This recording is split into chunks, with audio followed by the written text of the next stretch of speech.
Revolution is underway in parts of the region, a Jesus revolution. An unprecedented number of Muslims are forsaking Islam and choosing to follow Christ, especially in Iran. These Iranians united by hope as they battle a brutal regime. Iran के recent protest इतने तेज हो चुके हैं कि मरने वालों की संख्या लगातार बढ़ते हुए अब 12,000 से भी ज़्यादा हो चुकी है, जिसमें महिलाएं, पुरुष और टीन एजर्स भी शामिल हैं। पूरे ईरान में करंटली इंटरनेट ब्लैकआउट है। ईरान की करेंसी ऑल टाइम लो पर है। लोग सरकार को अब बिल्कुल भी पसंद नहीं कर रहे हैं, इस सरकार को गिराना चाहते हैं और इसीलिए लगातार प्रोटेस्ट ईरान में देखने को मिल रहे हैं। ईरान की इस्लामिक सरकार की कट्टरता से लोग परेशान आकर अब सड़कों पर उतर आए हैं। These Iranians united by hope as they battle a brutal regime. Well दोस्तों, क्या कभी आपने सोचा है कि ईरान जो एक समय क्रिश्चियन देश होता था, कैसे वो पूरे तरीके से इस्लामिक कट्टरपंथी देश में बदल गया। एक ऐसा देश जहां बाइबल की हिस्ट्री एंड आर्कियोलॉजी देश के हर एक कोने में बसी हुई है, वहां क्रिश्चियनिटी का नामो निशान आखिरकार कैसे ख़त्म हो गया था। क्या बाइबल और ईरान के बीच में कुछ लिंक है? बाइबल ईरान के बारे में क्या कहती है और क्यों अब ईरान के लोग वापस क्रिश्चियनिटी की तरफ लगातार मुड़ रहे हैं? आखिरकार ऐसा क्या हो रहा है ईरान में कि लोग अब क्रिश्चियनिटी को ज़्यादा पसंद करने लगे हैं और इसी की वजह से ईरान में क्रिश्चियंस की संख्या लगातार तेज़ी से बढ़ रही है।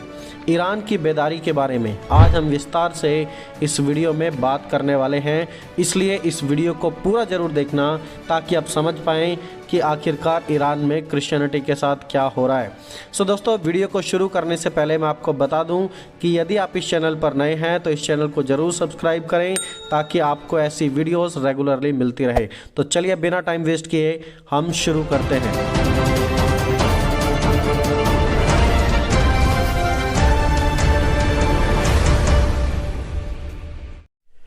दोस्तों, ये कुछ न्यूज़पेपर की हेडलाइंस हैं जहां पर लिखा है good news from Iran, a million new Christian believers. दूसरी मीडिया रिपोर्ट कहती है कि Christianity in Iran continues to be a strong spiritual force in a land of much turmoil. और आप जितने भी सोर्सेस क्यों ना चेक करें, वो सब आपको एक बात जरूर क्लियर करेंगे कि यस, क्रिश्चियनिटी ईरान में आग की तरह फैल रही है।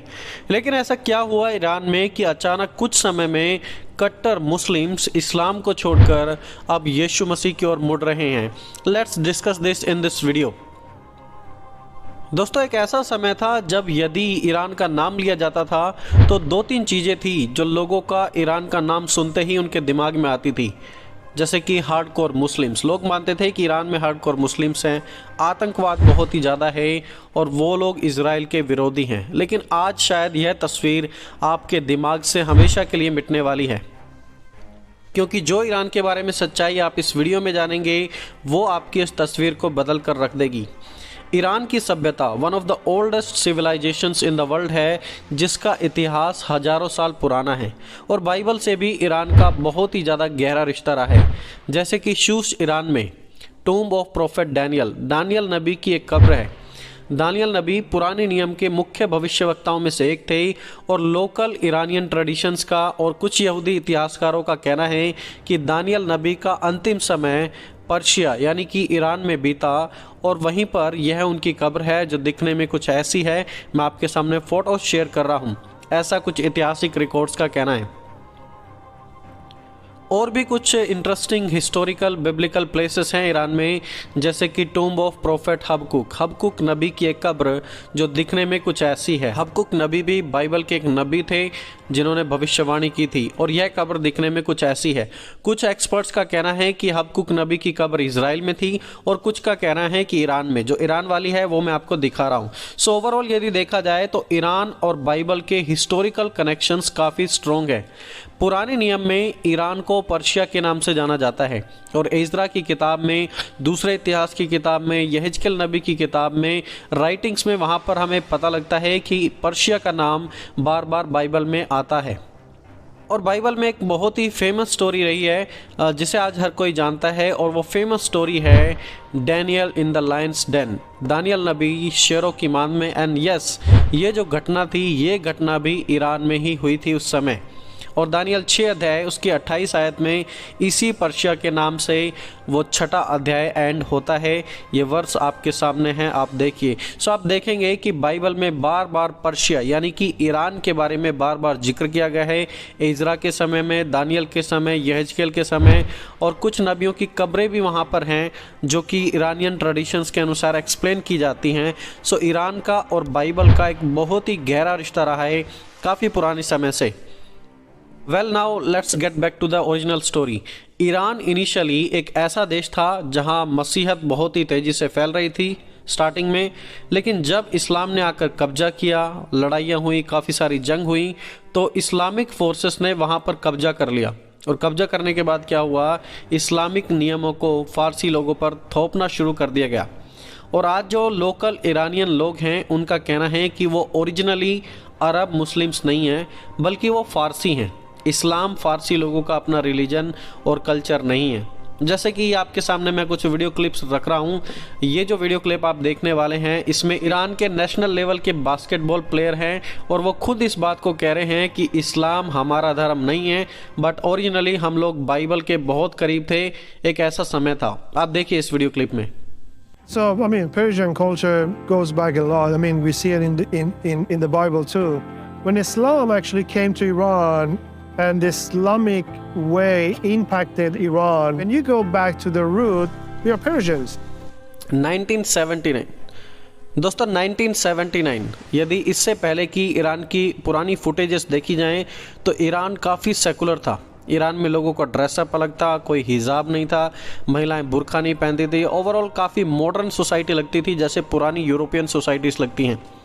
लेकिन तभी वहाँ पर जो सरकार थी, सरकार की कुछ गड़बड़ थी। उस सरकार के समय में काफ़ी भुखमरी थी, काफ़ी परेशानियाँ थी, लोगों के पास रोज़गार नहीं था। और तभी इन सब मुद्दों को डील करने के लिए एक नया सरकार बनाने का दावा किया गया, और ये सरकार बनी आयतुल्लाह रुहुल्लाह खोमैनी की। इस सरकार ने वादा किया कि ये ईरान का सब कुछ बदल देंगे। और लेकिन जब ये सत्ता में आए, अब क्योंकि ये सरकार पूरे इस्लामिक रूल के अनुसार चलाने का इन्होंने दावा किया था, सो इन्होंने सबसे पहले ईरान का कॉन्स्टिट्यूशन सेकुलर से बदलकर इस्लामिक कर दिया। अब हुआ क्या, नो मोर रिलीजियस फ्रीडम। इस्लाम को एक नेशनल रिलीजन घोषित कर दिया गया, यानी कि ईरान का हर एक व्यक्ति अब मुसलमान ही रहेगा। और ईरान को एक नया नाम भी दिया, और वो नाम था इस्लामिक रिपब्लिक ऑफ ईरान। जब इस्लामिक सरकार बनी तो क्या हुआ, वहाँ पर लोगों की उम्मीदें थी कुछ अच्छा होगा, एक आशा की नई किरण उन्हें दिखी, लेकिन वास्तविकता में सब कुछ हुआ उल्टा। सरकार ने लोगों की आज़ादी छीन ली। लोग चाहते थे उन्हें और आज़ादी दी जाए, उनकी आज़ादी छीन ली गई। इस्लामिक रूल्स को थोपना शुरू कर दिया, महिलाओं के अधिकार छीन लिए गए, महिलाओं को बुर्का में रहने का अधिकार दिया गया, और पूरे देश को इस्लामिक स्टैंडर्ड के अनुसार कंट्रोल किया जाने लगा। और यह सालों साल चलता रहा। अब लोग इस सिस्टम से पूरे तरीके से हटाना चाहते थे, क्योंकि लोग इस सिस्टम को देखकर काफ़ी परेशान थे। और तभी उस समय जब वो बहुत ही ज़्यादा परेशानी में थे, तभी उन्हें मिलता है प्रभु यीशु मसीह का सुसमाचार, जहाँ आशा, अनंत जीवन, महिलाओं को समान अधिकार और विश्वास के द्वारा जीवन। और यहीं इसी सुसमाचार में उन्हें मिलती है परमेश्वर के द्वारा दी जाने वाली आशा, समानता का अधिकार।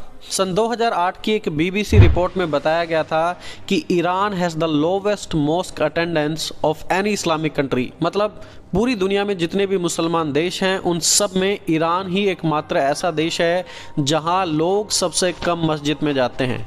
क्या ये सरप्राइजिंग नहीं है कि 2008 से ही ऐसी कुछ खलबल ईरान में ऑलरेडी चल रही थी। यदि ईरान के गवर्नमेंट के ऑफिशियल आंकड़ों को देखा जाए तो उनके अनुसार आज भी 99% ईरानियंस मुस्लिम्स हैं, यानी कि 99% ईरानियन आज भी अपने आप को मुसलमान होने का दावा करते हैं। ये गवर्नमेंट के आंकड़े हैं, लेकिन यह सच नहीं है। गवर्नमेंट रियल नंबर्स इसलिए सामने नहीं रखती है ताकि पूरे देश में खलबली ना मच जाए, और इसलिए सच्चाई को आम लोगों से दूर रखना चाहती है। उन्हें ये पता है कि अगर सच्चाई सबके सामने रख दी तो जो लोग इस्लाम को छोड़ने का सोच रहे हैं वो लोग भी खुलकर इस्लाम को छोड़ पाएंगे, और ओवरऑल ईरान पूरे तरीके से इस्लामिक रूल ईरान में ख़त्म हो जाएगा। लेकिन तभी होती है सन 2020 में गैमन नाम की एक रिसर्च इंस्टीट्यूट ने एक रिसर्च की, एक सर्वे की, और वहाँ पर बड़े सरप्राइजिंग आंकड़े लोगों के सामने मिले। उन्होंने सर्वे में मिला कि अब ईरान में 99% लोग मुस्लिम्स नहीं हैं। जी हाँ, गवर्नमेंट के आंकड़े बताते थे कि 99% लोग मुस्लिम्स हैं, लेकिन इस नई सर्वे में पाया गया कि 99 नहीं, अब सिर्फ 40% लोग ही मुस्लिम्स हैं। 40% लोग ही ऐसे हैं जो अपने आप को मुस्लिम कहते हैं, और लगभग 9% लोग ऐसे हैं जो अपने आप को एथिस्ट यानी कि नास्तिक कहते हैं। और सरप्राइजिंगली दोस्तों, इस सर्वे में पाया गया कि लगभग 2% लोग ऐसे थे जिन्होंने खुलकर बताया कि वो क्रिश्चियंस थे। आज से 4 साल पहले के आंकड़े कहते थे कि ईरान के 100 में से 2 लोग क्रिश्चियन हैं, यानी कि यदि आप सड़कों पर जाएंगे तो 100 लोग आपको वहाँ पर दिख रहे हैं, उन 100 में से 2 लोग क्रिश्चियंस है। इजंट दिस इनक्रेजिंग कि कैसे प्रभु का काम ईरान में बढ़ रहा है। और दोस्तों, ये जो रिपोर्ट है, ये जो सर्वे है, ये सन 2020 में की गई थी, और फिर सन 2023 में आई एक और बड़ी सरप्राइजिंग रिपोर्ट, जो कि ईरान के एक लोकल न्यूज़पेपर में खुद एक सीनियर ईरानियन मौलवी जिनका नाम है मोहम्मद दोलूबी, उन्होंने एक शॉकिंग स्टेटमेंट दी और उन्होंने कहा कि ईरान की 75,000 मस्जिदों में से 50,000 मस्जिदें अब बंद हो चुकी हैं क्योंकि लोग अब मस्जिदों में आते ही नहीं। आप देखिए, 75,000 मॉस्क में से 50,000 बंद हो चुकी हैं, जिसका मतलब है सिर्फ 25,000 मस्जिदें ही अब ईरान में बची हुई हैं, जिसका मतलब है कि ईरान के लोग अब इस्लाम में बिल्कुल भी इंटरेस्टेड नहीं हैं। वो इस्लाम को छोड़कर किसी दूसरे रास्ते की ओर बढ़ रहे हैं, और वो रास्ता है प्रभु यीशु मसीह का रास्ता। और इसीलिए दोस्तों, ये बात बार बार आपने सुनी होगी कि ईरान में एक रिवाइवल आया हुआ है, ईरान में एक बेदारी का समय है, और परमेश्वर वहाँ पर मिलियंस एंड मिलियंस लोगों को, लाखों की मात्रा में लोग वहाँ पर बदल रहे हैं। औरतें हिजाब के विरोध में प्रोटेस्ट कर रही हैं। अब वहाँ की महिलाएं हिजाब नहीं पहनना चाहती, क्योंकि बाइबल इक्वालिटी सिखाती है कि परमेश्वर ने मनुष्य को नर और नारी करके अपनी समानता में बनाया है। अब वो अपने उस अधिकार को समझ पा रही हैं और उस परमेश्वर के पास जाना चाह रहे हैं जो इक्वालिटी यानी कि समानता लोगों को देता है।